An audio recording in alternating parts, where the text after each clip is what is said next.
Halo Sobat AI, ada cerita menarik inspiratif.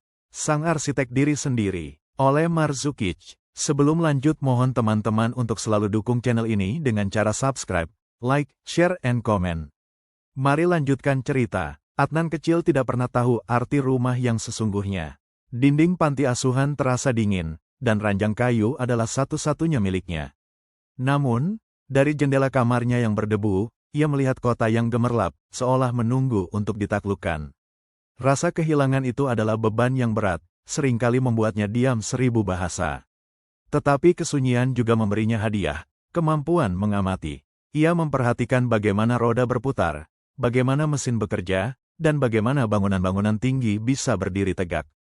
Hanya satu orang yang melihat api kecil di mata Adnan, Ibu Aminah, pengasuh senior yang suaranya selembut sutra tetapi sekuat baja.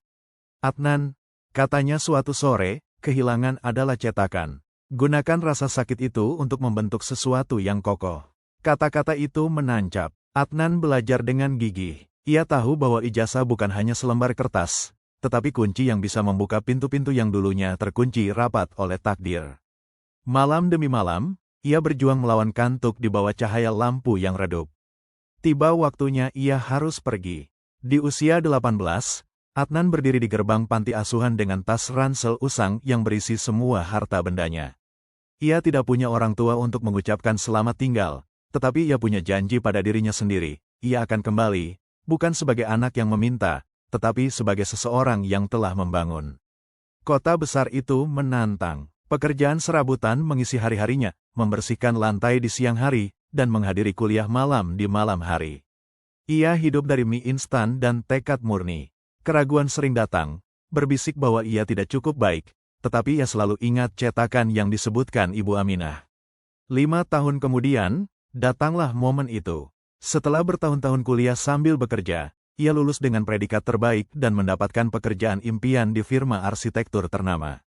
Ketika ia menandatangani kontrak pertamanya, ia merasakan bukan hanya kesenangan, tetapi pembenaran atas semua malam tanpa tidur itu. Adnan sekarang adalah seorang arsitek yang dihormati, merancang bangunan yang menjulang tinggi, yang dulunya hanya ia amati dari kejauhan. Kehidupan telah memberinya materi, tetapi yang terpenting, telah memberinya kendali. Ia berhasil membangun pondasi, bukan hanya untuk gedung, tetapi untuk dirinya sendiri. Hal pertama yang ia lakukan setelah menstabilkan kehidupannya adalah kembali. Ia membawa sebuah proposal, bukan sekadar sumbangan. Ia berdiri di hadapan Ibu Aminah, yang kini jauh lebih tua, di ruang makan panti asuhan yang sama. Ia ingin merenovasi seluruh tempat itu, menjadikannya rumah yang sesungguhnya. Kita tidak memilih bagaimana kita dilahirkan, nak, kata Adnan kepada anak-anak panti asuhan suatu hari, di gedung yang kini telah direnovasi, berdiri kokoh. Tetapi kita memilih bagaimana kita akan membangun masa depan kita. Kehilangan hanyalah bahan mentah. Tugasmu adalah menjadi arsitek terbaik dari dirimu sendiri.